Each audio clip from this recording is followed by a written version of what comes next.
If you have not made at least 100 videos, don't complain that one of them hasn't blown up yet. What's the biggest myth that women over 50 believe about being visible online? That they're boring.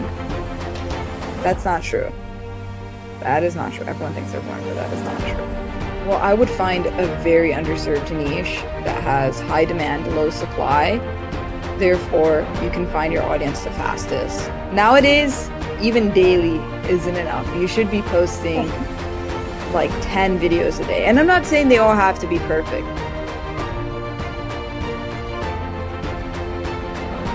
Hello, everybody, and welcome back to the Her Story Circle. This is Gertrude Mache here in beautiful Melbourne, Australia.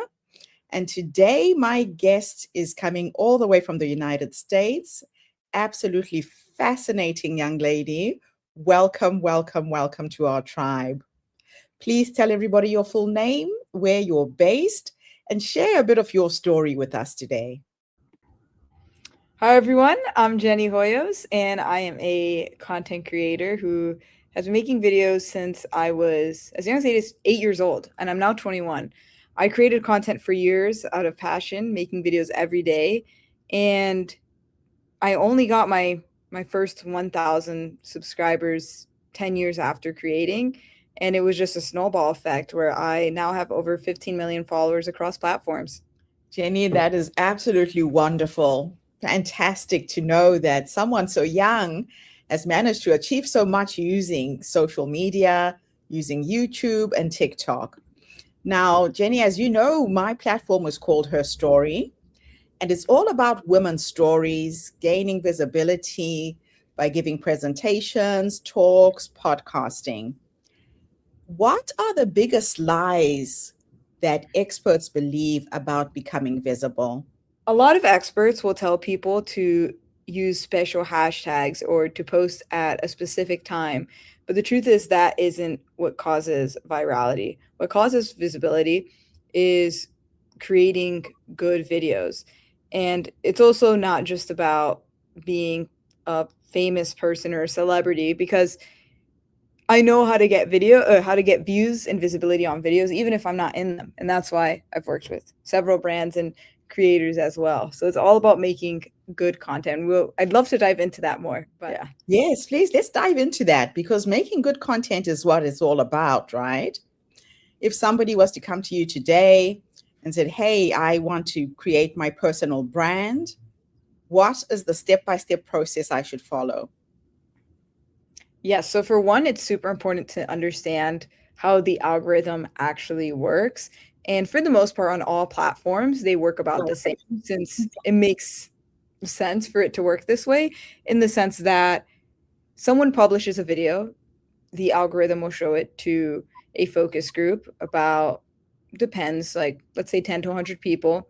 If it does well with them, then they send it to a bigger group, let's say 1,000 people. And if it does well with them, they send it to a bigger group, let's say 10,000. And it just keeps growing. There isn't specific numbers or benchmarks. I'm just giving estimated like numbers, but that's typically how the algorithms work. But the most important thing is to make it easy for the algorithm to know who to send it out to. Because if you make a football video and it gets sent to baseball people, and of course all 10 are not going to engage well with it, which is why it's super important to also make targeted content, so that way the algorithm knows who to target it to and to keep expanding the audience from there. So if someone wants to start their personal brand, I would start with finding a niche that you think you have an edge or can stand out on. So thinking of your unfair advantages, what are skill sets that you have? And from there are other people who probably have that as well. So how could you do it a bit differently?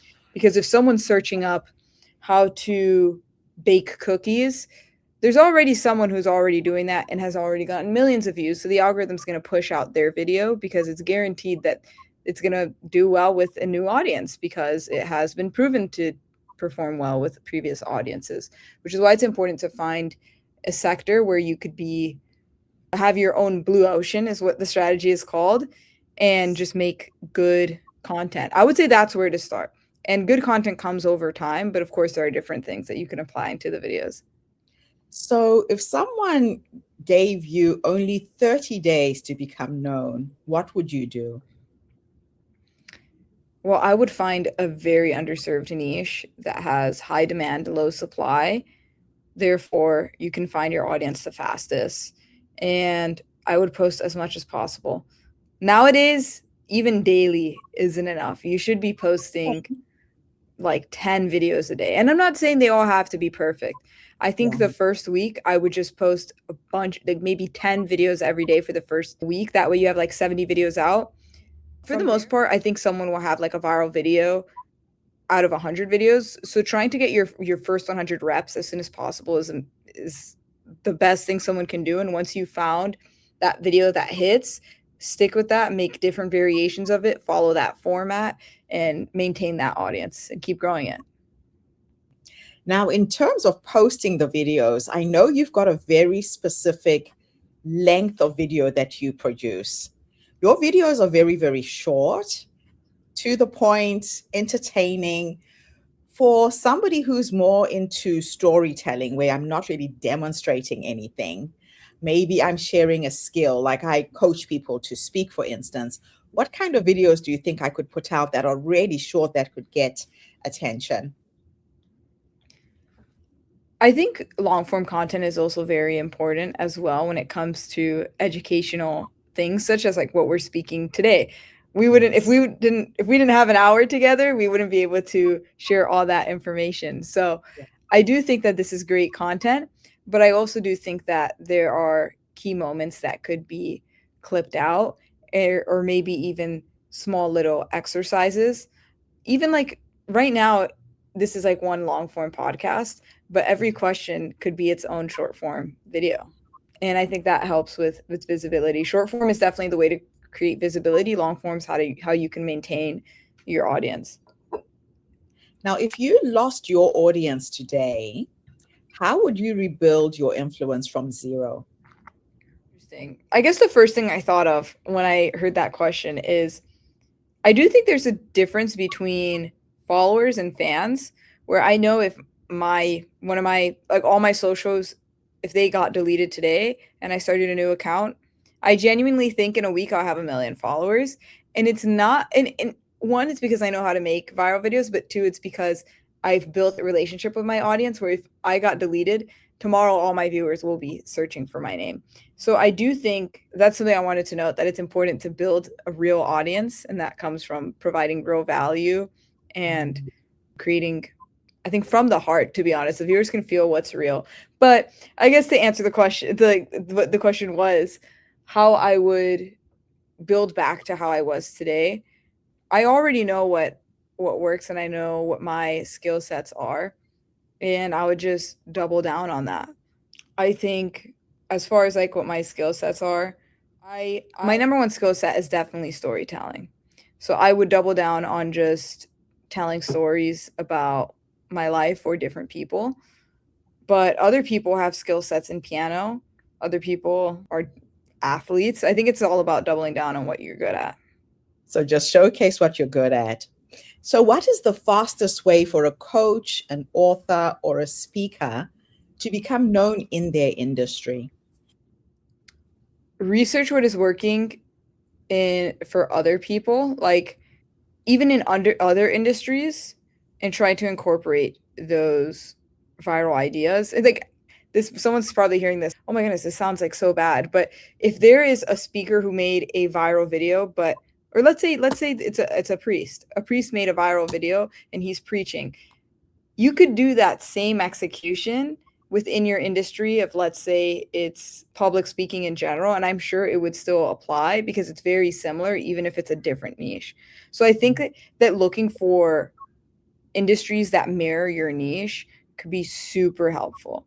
Kind of like how I have a friend who makes a scooter content because he rides like a scooter, so he'll look at what skateboarders are doing for their content because it's very similar. It's not the same audience, but if something works for skateboarders, it could work for someone who's doing a scooter content.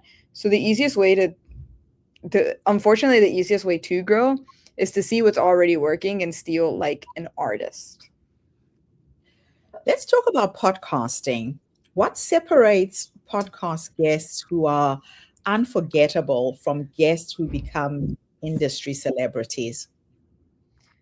I think it's all about the value that's being provided. I think a lot of people, especially coaches, a lot of coaches want to put all their information behind a paywall, but Yes. if you don't provide value, then why would someone pay for it? They need to Yeah. know that you know what you're talking about.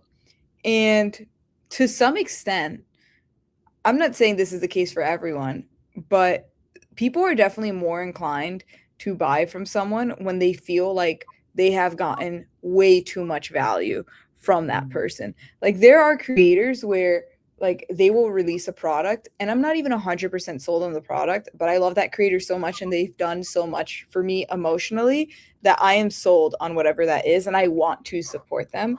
And I think in that same way, you'd want to provide as much value as possible and also be transparent in things that you do not know. So, how can one podcast interview create a year's worth of content? Wow, that's tough. I'm not sure if one podcast interview could create a year worth of content, but it could definitely create a week, maybe even a month. And it's all about just getting a bunch of clips and even editing the clips in different executions. Diary of a CEO said this in one of not in his interview. I think someone else interviewed him. And this was Wow. quite interesting to me how he mentioned that he has his podcast and he turns it into clips. But those same clips, he will edit them in different ways. And I've been doing this with my content too. So for example, like he'll have literally the exact same clip, but he'll make it black and white. And that's like Yeah. it's a new edit. He'll change the music. He'll put subtitles. He won't put subtitles. And he's distributing all these different edited versions of it. And that way it feels like a new piece of content. And also, the nature of short form content is for it to be rewatched. So people do not mind rewatching it, especially if it's valuable. How many, at Yeah. least me personally, I have listened to the same podcast like 3 times. And if it's clips, I'll watch it like 5 times to make sure I understand or even be reminded. I think that's the key thing, getting clips and editing it in various ways. So, you've done a TED talk. I watched your TED talk. You did it in under 4 minutes, which was absolutely incredible. What's the biggest TED myth that stops people from applying to do a TED talk? Well, for one, it is much harder than I thought, to be Yeah, honest. the It's challenge is to compress it, right? it is very difficult. I don't know what the process is for like everyone. I'm not sure if this is the process, but it was 3 months in the making with weekly meetings. Mm. I devoted about 10 hours every week for 3 months to put and even though it doesn't look like it, Yeah. I think I've gone through like at least 10 presentations before I landed on that one. Wow. So, it is very tedious, but as far as, like, a myth that stops people from applying is I didn't think I was someone who was qualified to speak at TED, but the reality Mm. is they're not looking for people with qualifications. They're looking Wow. for people who are well-spoken and Thanks, have value to provide, and also not I think and even more than well spoken, I think it's just value to provide because they spend a lot of time with you giving you coaches. Like I had several coaches helping me through that process. So even if you're not well spoken, they give you those coaches. So I think it's all about just knowing that you have a story or a message to tell that's worth it. So, what makes a TEDx talk get millions of views while others stay under, say, 1,000? What's the difference? I saw yours has got almost a million. I know, and I haven't even promoted it. Yeah, as much and imagine if I did promote it, it would have even more. Now, for one, the reason why it has so many views, and this is like insane to me, and I've found that this is a common pattern as far as TED Talks or that type of like educational content is it makes it in schools. Like I have gotten so many comments on my videos of people saying that they have like that my TED Talk was a homework assignment for them or their Okay. teacher put it like for their class. And that is like, well, for one, that is the best thing for me to ever hear, because I remember when I was in class and I was watching TED Talks and I would be like, wow, I wish that these were better. And there was some where I'm like, I love this TED Talk. And I was so glad I did that assignment. So I think that if it's something, and I'm not quite sure how to, like, what the exact takeaway there is, but if you can find a way for it to make it in classrooms, if it's a topic that will make it in the classroom or something that could be an essay or a debate, It's is a good interesting topic. because my TED talk went viral in Brazil. I Wow. talked about an African philosophy called Ubuntu, and BBC Brazil picked up on my story because a BBC reporter was looking online for Ubuntu. I popped up in the search engines because I've done 4 TED talks on the same subject. Wow. And that video exploded in Brazil. My book is now translated into Brazilian Portuguese. I now lecture in social anthropology in universities. And you're right, if you can get into the academic world, that really explodes the views that you can get on a TED talk as well. That is amazing. Yeah, Really. and I think that's what happened. So, what's the one mistake that speakers make that can destroy a great idea on TEDx? Going off topic, I just like storytelling. If you know you're speaking about baking bread, I think I used that example earlier. Don't talk about cookies in the middle. That is completely irrelevant to what you're speaking about. Stay Yes. on topic and make sure that, and that way people don't get confused. That way you're guiding the viewers and holding their hand throughout the entire thing and walking them step by step. Have to stay on point. I love that. So, what topics, categories are TEDx organizers currently looking for, do you think, constantly looking for? AI, 100% AI, Mm. but also environmental, and more recently, possibly economics and politics, geo geopolitics. Yes, I think yes. that's huge. So, what is the difference between a great keynote and a great TEDx talk? A keynote Hmm. is only an hour long, right? TEDx Yeah. talk is less than 18 minutes. Let's see. Well, mine was 4 minutes. So Mm. that's what makes things quite interesting. You packed a lot into those Yeah. 4 minutes, though. I I did. I I think it comes down to the topic. And with my topic, it was something that could have been 4 minutes. So I guess Okay. that's like videos. It's like picking what's a short form idea versus a long form idea. Yeah, that's so true. Now, in terms of repurposing the content, let's say somebody has done a TED talk, they want to repurpose it, put out a few clips. Most TEDx speakers post their talk and then move on, right? And they don't really have control of the original source. What should they be doing instead to help promote their talk, especially without paying for advertising? Clipping it up into short form clips as So, well. what would be your framework for turning, let's say, a 12-minute TED talk into viral short form content? A 12-minute TED Talk would be difficult. It would be clipping up some key moments, but also clipping up key moment, and that's the most obvious thing. But what's not obvious is the more creative ideas, like how you can stitch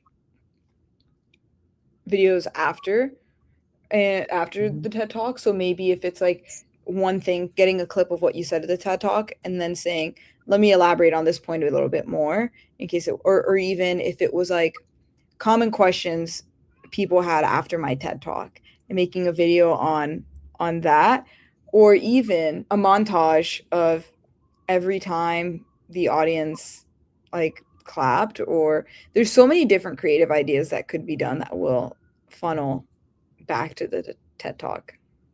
So, really paying attention minute by minute. How was the audience reacting? What are the little clips that were the funniest? You Yeah, can and really what are new moments that you can create? new moments that you can create. Okay, okay. So, what is the biggest editing mistake that people make when repurposing their content? For the most part, it's making it too long. And of course, everyone's going to say that I just have a short attention span, or people just have a short attention span, but it's not even about that. It's about, for them, like, this is the biggest mistake that I see. I don't even know how this happens, but someone will hook with a question. Let's say, what color is this apple? And they will have content, and then they'll end it by saying, the apple is red. And next, we're going to be talking about the orange. And it's in the name. It's orange is an orange. That has nothing to do with apple. Back to what I was saying earlier, they completely it's not relevant, but they already answered the question that people came for. So people are going to leave once they get that answer. And people still keep going. They keep content that isn't relevant. So, what is the fastest way for an unknown expert to get media attention without paying a PR firm? The fastest way, just making as much content as possible and not overthinking it.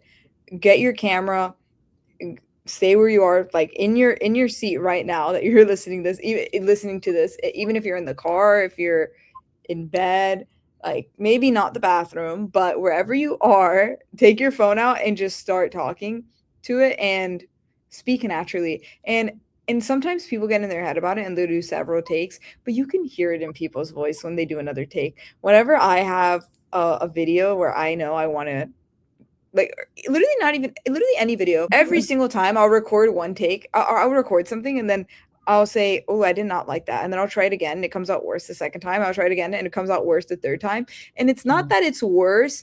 It's not that it's actually getting worse. It is getting better. But as it gets better, it gets worse because it's less human, it's more robotic, and it feels more corporate. And people want humans. That's social media. It's social. They want to feel like we are on FaceTime with you. Yeah, that's one of the things I tell my coaching clients is embody the message. Try and memorize the speech as much as you can. But if you embody it, you're now just speaking naturally without trying to remember word for word. Because I think that's what makes it sound so robotic and unnatural. That's a very, very good tip. If you wanted to become the most recognized expert in your niche within 12 months, so for example, I coach women over 50, either widowed, separated, divorced, about to retire, trying to reinvent themselves and going into a speaking career.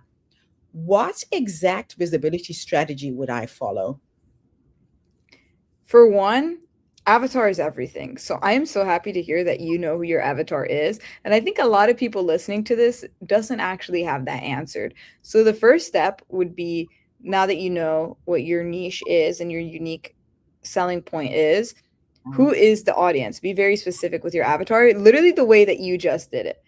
And once you understand them, you know how to speak best to them. You know what their favorite shows are. You know what they do on their free time. You know what times that they like to watch content. You know everything about them. And that way you can tailor content to them. And when you make very content that feels so specific to them, that's the best thing you could do.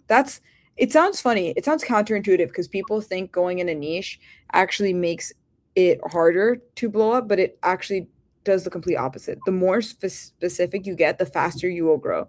And I want to tie that in with the first thing that I said when we started this, because let's say you make a general video that the algorithm doesn't know who to show it to, so they send it to 10 people. One person who likes baseball, one person who likes cooking, one person who likes cleaning, completely different personalities, different avatars. Maybe one of the 10 people are going to like the video and the algorithm's not going to show it more to 10 people. And that's why your video is stuck at 10 views. Versus if you make a video where it's very clear, you have like the right language, because I understand that people say like hashtags and SEO, which could help. But if you're talking very specific in your video, the algorithm is pulling the transcripts and seeing, oh, this person said, if you're a woman over 50, keep watching, let's just say. then the algorithm knows that the 10 people they're going to show it to are going to be women over 50.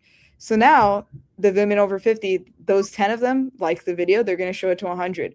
Oh, let's show it to 100 more of these same people. They're going to show it to 1,000. The fastest way to grow is actually being as specific to a niche as possible.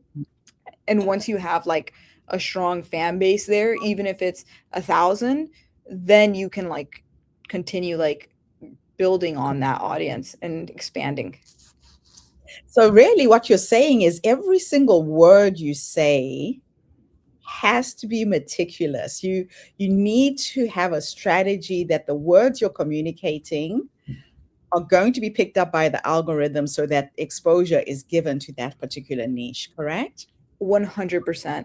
And that is why, again, like hashtags, like I was saying earlier, hashtags are not like the thing that's going to make you explode, but Yes. it definitely can help having good copy, like a good caption and description, especially if you missed out on a specific word or if you're worried that your message didn't come across perfectly that it's for a specific audience, then you can put that in the caption to help like further emphasize that message. But the best thing you can do that gets prioritized is the video itself. So what's the most underrated way to get booked on stages? Underrated, making content. The best thing you can do is make content and do it for free until it isn't for free anymore. You push out a lot of valuable content. I've noticed your videos, some of them are so educational. And of course, now you've got courses that you run, but you're constantly giving, and people love that. That's what makes them buy from you, correct? Oh yeah, I'm always giving value. I try not to gatekeep anything, and I find that the more I teach, the more I learn as well, because I get to articulate my thoughts better. And whenever I talk about the same thing multiple times, it helps me polish the way I'm going to say it the next time I say it. Yes. So, what's one thing that every best selling author should stop doing? Because authors are also looking for exposure. I would say not all authors, but I've heard that people will write a book and then they're on to the next, and they're on to the next, rather than, okay, I made this project, now let me market it like crazy. You've built it, you've built the house. Like now you just have to like do an open house, have a bunch of people see it. So I think someone who does a really good job of this, who is an author, is Mark Manson. He has a YouTube channel. Right.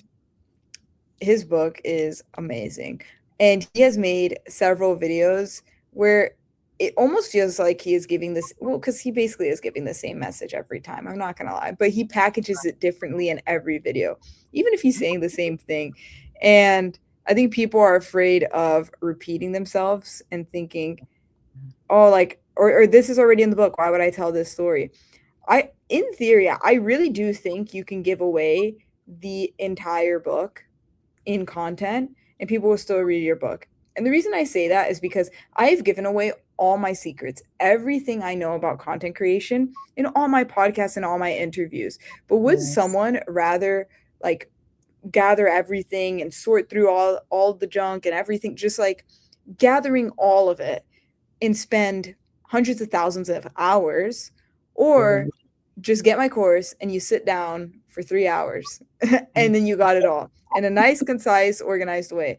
And I think it's the same way where I wouldn't be afraid to give away your entire book in the sense of like in bits and pieces throughout. Yes.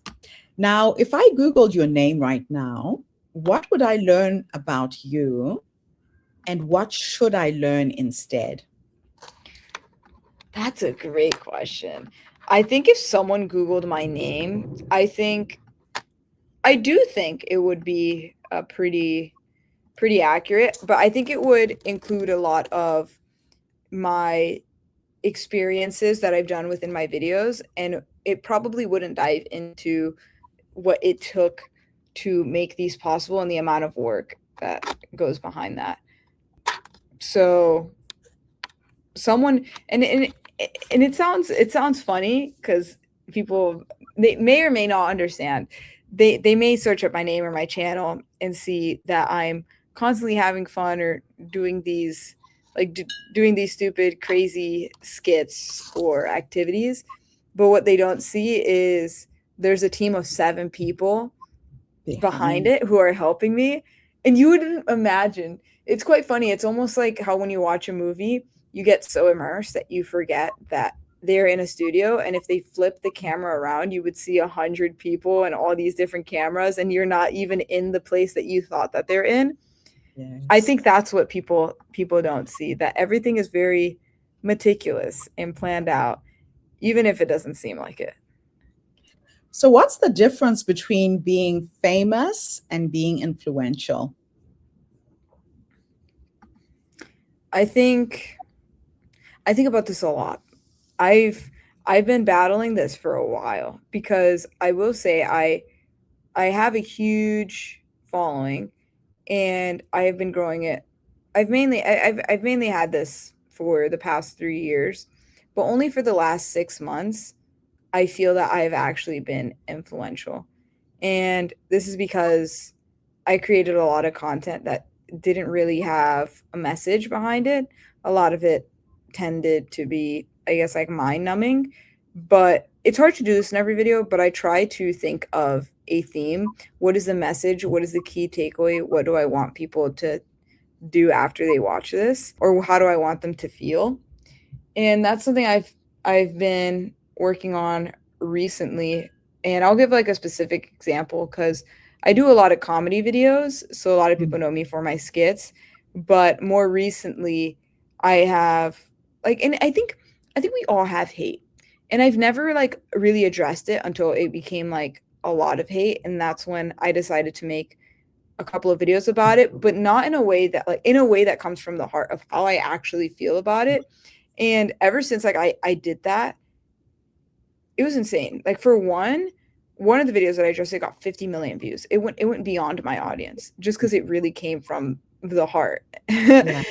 and and it really and it's crazy because I meet fans or supporters rather, and they mention how it inspires them or how it mirrors bullies from their school. So I think being intentional of the message that you want to spread, but also speaking from the heart. I think a lot of people create for exploitative reasons, like monetary reasons, rather than actually what is your why? Because for me, like, and I've thought about this a lot Mm, because I'm sure you've heard of like the baseline level of happiness. And it's like that's how it is like with money. You make more money and it's like it gets to a point where it's like you get set to your baseline level of happiness. mm. Because what is your where do you actually what actually makes you happy? And for me, it is honestly inspiring and supporting insecure teens because I know that is like it's a very big issue. And I think Yeah. it's very sad. It's very sad because a lot of teens are mean to each other or compare the clothes that they wear or the way they look or the way they act.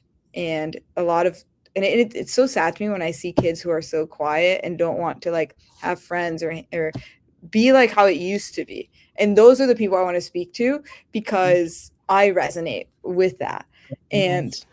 like So I have been social growing media is that. making it worse too, right? Especially for teenagers. And it's easy to be mean Mhm. someone you're not looking at. They're not in your face. You can do it online quite easily. I Yes. think it's a very difficult time for young people to grow up in this world that we're in with the influence of social media can be so negative as well.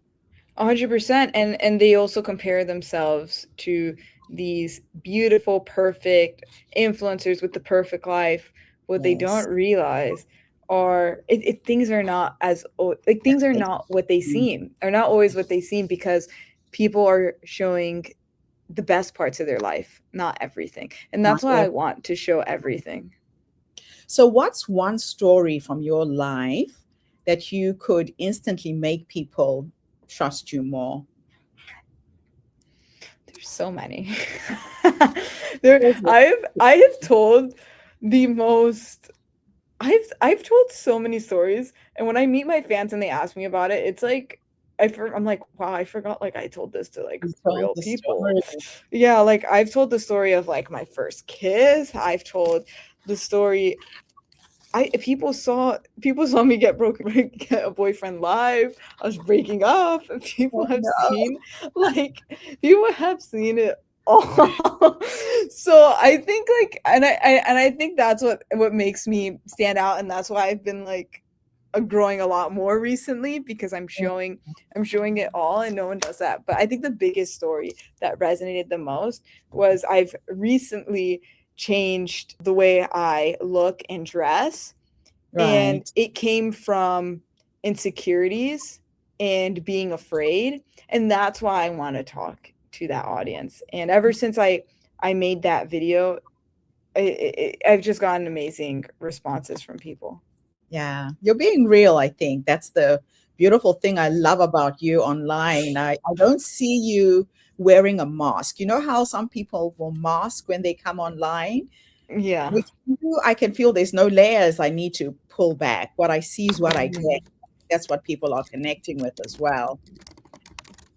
Yeah. So, how can we make use of the last few minutes of the time that I have with you, Jenny?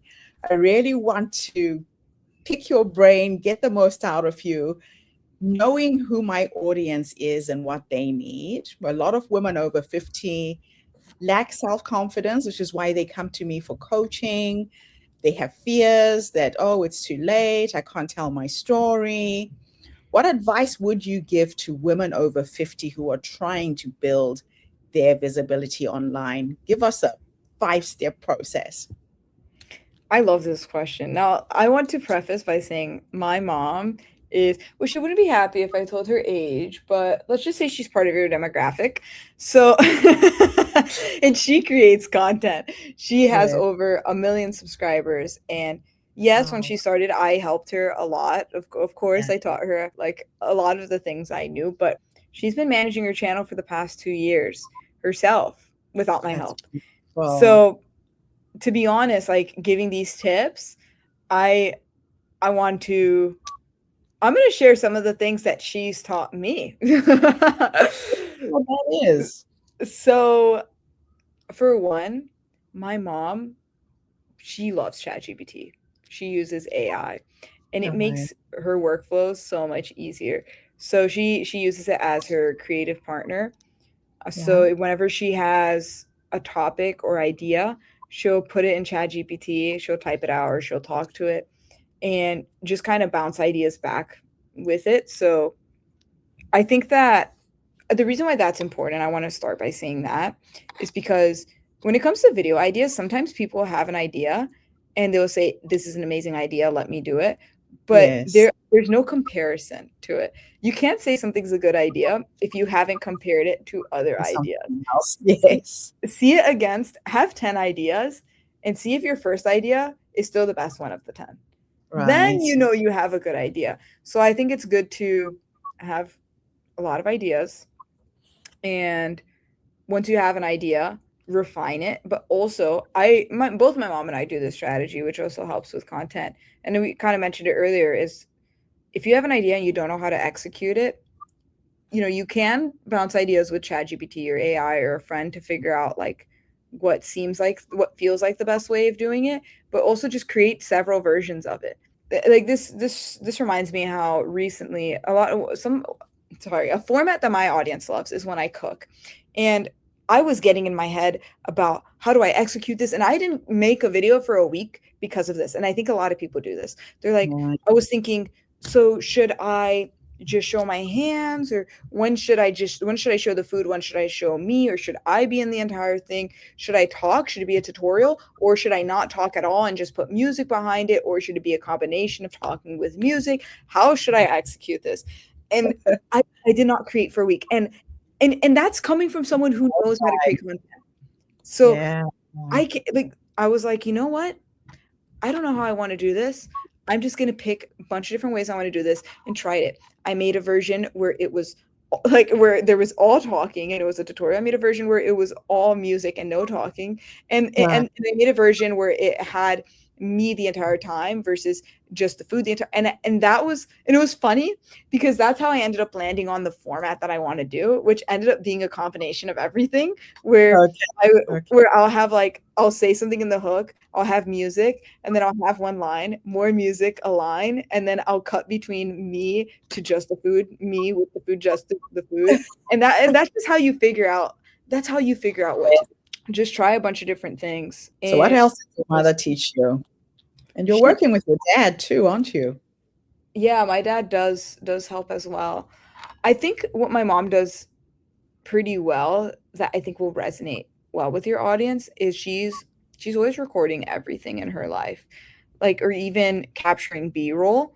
And B-roll for those listening would be footage that can be used later because it showcases an activity. I think let me see what's the exact definition, but the reason why I say that is like show record. Okay, the word is it. B-roll is supplementary secondary video footage visualizing the story. Okay, it's hard. That was a weird definition, but I'll explain it. So she'll be eating lunch and she'll be like kind of like how people are like, "Oh, this looks so beautiful. Let me take a picture." She takes a video of her sitting with the food, showing the food and eating, and that's B-roll. She doesn't know what to do with it now. It doesn't matter, record it. She's cleaning. Oh, let me set up my phone. I have some time right now. I'm not in a rush to clean. Let me set up my phone. Let me keep cleaning. So she'll do this. She'll record random moments throughout her day. And this is a bad habit. I don't do this enough. I do this sometimes. I don't do it enough. She'll do that. And then later she'll be struggling to fall asleep, or she'll have a small pocket of time. And she loves doing this thing where she'll talk to ChatGPT about motivational quotes or like some of her favorite quotes or things that she wants to inspire other people with. And she comes up with the quote where it's like, in order to have a clean mind, or in order to have a fresh mind, you must clean your environment first, let's just say. Then she'll be like, hey, wait, I have B-roll of that. I have footage of me cleaning. She'll grab that, put music, and put text over it. Try to capture as much as you can, even if you don't know what to do with it right now, because you can always figure it out later. So just keep capturing those little moments of daily things that you do, ordinary things. Oh yeah. The ordinary is what's relatable. What's a prediction about personal branding that sounds crazy today, but will be normal in 5 years' time? Personal branding is a big issue for the women that I'm working with. That it's an issue now, but wouldn't be in the future? Yes. So in 5 years' time, it won't be a big issue. It's interesting because the first thing that came to mind was something that's going to become more of an issue. So I'm going to address that first because I'm like, wait, that could be interesting. It's the fact that right now, I think that it's still a bit untapped. And as time goes on, there will be more and more creators and more competition. And yes, there are lots of views to go around. But if everyone's creating content, who are the consumers? So I think that if you want to get started, the easiest time is now. The best time to start anything was yesterday. Second best time is today, right now. But I guess to answer the original question, maybe societal, probably being societally accepted. As an influencer, tell us the good, the bad, and the ugly. Because it looks good when we see you, right? But I'm pretty sure there's a downside to all of this as well. Yeah, the good is when it's working. The bad and ugly is how long you will have to create content for free and how much time you need to invest, money even, before anything works. That is the ugly. But the biggest shortcut, and there's a lot of things that I would say, like I can say where I hate saying it, but it is the reality. And I'll say that, like, these are the ugly. The ugly truths are, if you have not made at least 100 videos, don't complain that one of them hasn't blown up yet. So that's pretty ugly. The next thing is, if you really want a shortcut to anything in life, I feel it really is investing money. Because, and I hate saying that because I don't think you need to invest money to blow up. I mean, I was able to grow my channel without investing any money. But But if Yeah. I invested earlier and if I would have put money behind my content, oof, I would have blown up much faster. And I'm not saying to give away a bunch of money and that's how you're going to do it. I think reinvesting in the bottlenecks. So if you're just getting started and you have money to invest, get an editor. Do not edit yourself because that is so time consuming. And the amount Yeah. of time it takes you to edit one video, you could probably film 10 more. So if you have money to invest, So do it. good at. Yes. Yeah. But then on that note, if I wouldn't hire someone if you don't know how to do that thing yet, because it is important to train them. Like, don't get a copywriter if like, especially your audience. If your audience is a copywriter and they're public speakers, that's quite crazy. But anyway, it's like contradicting. But yeah, try to learn it before you outsource it for sure. What else is the ugly? I would say, as much as it seems very easy, at the end of the day, this is a business. So Yes. you are going to have employees. You are going to have several accounts to manage and repost on all platforms. You are signing up for a not a 9 to 5. You're signing up to like 100 a 24/7 like job because you need to be ready at any time for anything. Like, what if your account, like, I think about this too. If my account gets hacked and if it's 3 a.m. in the morning on a Saturday, I have to be there for that. Yeah. And that's entrepreneurship, though, to be fair. So if you are not, if you, I think if someone's not an entrepreneur at heart, content creation won't work. It won't be for them. Not unless they have a team that's managing everything. So you have to be an entrepreneur at heart. It is a business. You're right. It's not just you going online and speaking. It is a business that you have to work 24/7. Yeah. Another thing is too, it looks fun and it is fun, but it can get boring and lonely, especially when you're the only person doing it. So Yeah. it's important to have like-minded people around you that can inspire you to keep going. Okay. Any parting thoughts, Jenny, for our audience? Now, Jenny, I want to ask you, I know you've got some programs that my community can benefit from. So for those of you who are out there wanting to learn, like Jenny said, don't do this the hard way. Use people who know what they're doing. Jenny's got a lot of programs that she's sharing. Jenny, give us a rundown of some of the programs that people could tap into because we're going to be sharing your link at the bottom of the screen. Yeah, so I have two primary programs. One is called 7 Days to Creator, where it is 7 videos meant to be watched across 7 days. If you want to watch them all in one day, go for it. And it teaches you how to create videos. And after you learn how to create videos, there's a follow-up program, 21 Days to Viral, where it's 21 videos that you watch across 21 days, applying different techniques to increase the visibility now that you know how to create videos. So I do have a bundle that makes it cheaper. I definitely think that it's best to just get the bundle though. Fantastic. And I know because I've done some of your courses, people will get a lot of value out of everything that you're sharing.